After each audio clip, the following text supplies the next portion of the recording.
Hey, welcome to Spinner Rack. We're about to do our comic reviews. We have three on deck. We have the Black Panther, Wonder Woman, and the new Superman. Both the DC comics are both Rebirth, and this is the second issue of the Black Panther. So we have Cal here with me. Cal, Ready to rock. there wasn't much going on with Wonder Woman. This she sort of walks around. She goes I guess into the Amazon forest or some sort of forest, fights some weird beasts. There's some Steve Trevor stuff going on, and then she's looking for help in the most unlikely of places. So I need this comic to be cut down to maybe the first, from whatever it is, 22 pages to 5, and let's get some more story in there. What was going on wasn't too bad, but I need more story than that just whole visual experience to get to that moment, the end of it. I think historically Wonder Woman is probably one of the greatest ciphers that has ever lived and one of the luckiest iconic characters ever because she has no, with the exception of her origin, and even that one I can only give her so much, she has no great story behind it. She has a good run. She's had the good run by Perez, and in my opinion, I thought it was a really, really great run by Jimenez. But aside of that, there's just really not a lot there, and it kind of shows when I read this. And they're still going through the motions. They haven't decided what they want to do with the characters. They don't know what they want to do with her, and it's so telling in this. Well, I would only differ that if you take the character, the personality that you had in what Perez was doing, you don't have to do the stories the same way. You don't have to just have her have a female friend, a female family to hang out with. Just keep the personality that was there and do more stories. Not say we're just going to do nothing with her. She's just going to walk around, fight, and need help from someone she shouldn't need help from. I think, there's so many great runs where they have like Thor, where Simonson's Thor, where you give a template and then they say, you know what? That was just his take. I'm doing something that's devoid of that. Like, use that personality and move forward, What is her? I don't know. What is her personality? What is her raison d'être? What's the point behind the whole thing? I know what her creator's goal was and what was the point behind her creation, and she really was supposed to be an alternative to what he felt was a lot of the hyper masculine, even violent comics that were being offered. And so he said, no, I wanted to give an alternative. Hence why, the lasso was her thing.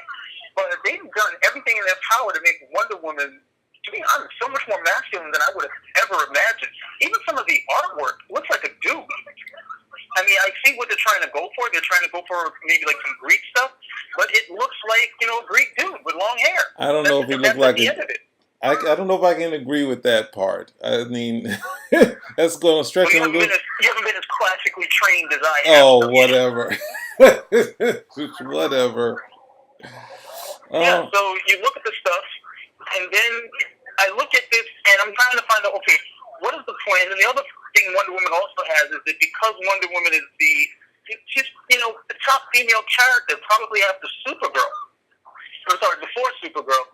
With Supergirl probably a close second in terms of being recognized. And so she has to take on all of the political stuff. She has to take on all the feminine stuff. And so they don't really have a clear directive. I mean, it was clearer maybe 5 or 10 years ago. I can't even say 5 years ago. But when guys like Jimenez, even Greg Rucka were on the book, it was a little bit clearer as to what they wanted to do with it. But even then, they weren't 100% certain. Does she have a secret identity? Is she in a relationship with Steve Trevor? Is she going to be with the Amazons all the time? Is she, a goddess? Is she, an ambassador? They just don't know what to do with her. And in this episode, in this issue, it's so clear. The last one's not working. They're going through the motions, and it's like I don't understand any of this. And then you have the supporting characters. Etta Candy. I had no idea she was even a supporting character for years. And I'm looking at what they're trying to do now. They screwed up because Etta Candy was supposed to be, an overweight white woman. They decided to make her a slim, attractive black woman. And now they're trying to make her an overweight black woman. Mind you, Amanda Waller, who's supposed to be the overweight black woman, has been made into a slim, attractive black woman. So I'm looking at the whole thing. It's just all over the place, and they cannot decide what they want to do with Steve Trevor. And he looks so pathetic, just eternally pining and longing for Wonder Woman.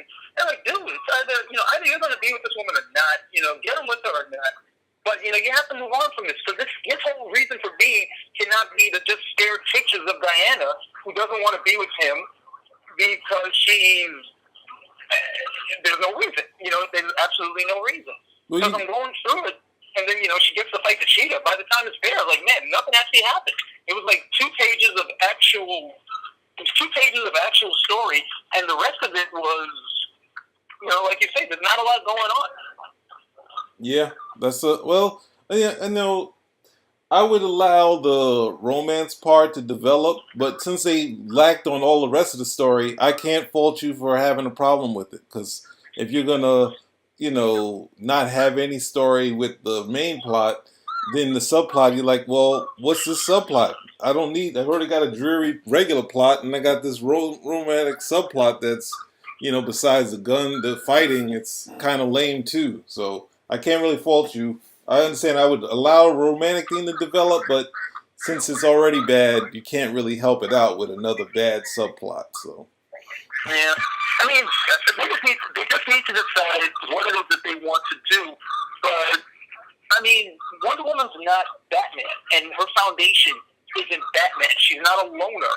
Okay? So she needs a supporting cast, and it needs to be one that actually works, one that makes sense at the end of the day. And if she's not going to have that, then she's going to suffer because, to be honest, in terms of stories, they haven't been really fully developed. She has a strong following in terms of comics, and I guess outside of that, but you're not giving her any you're not giving her any foundation. You have a whole bunch of characters that you could use, and you're not using any of them to any sort of fruition. So that's the biggest problem with it. Yeah, I also wasn't keen on another change to Etta Candy and/or giving her the dreads or whatever, the braids, the hair, and it just felt like we were going back to, as you were saying, going back to Amanda Waller when we already had. I liked the original Amanda Waller. With the other stuff that's going around, it's just like, okay, I don't know what you want to do here. The lasso doesn't work. That's great.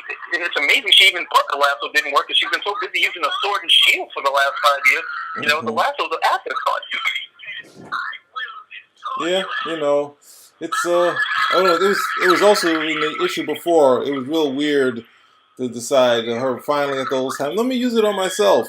I don't know. It's trying to give us a new origin and developing that, really streamline whatever it is you want to do and just get to the next stories. We're not going to fix it. You're just going to be someone else's take on Wonder Woman's origin. So.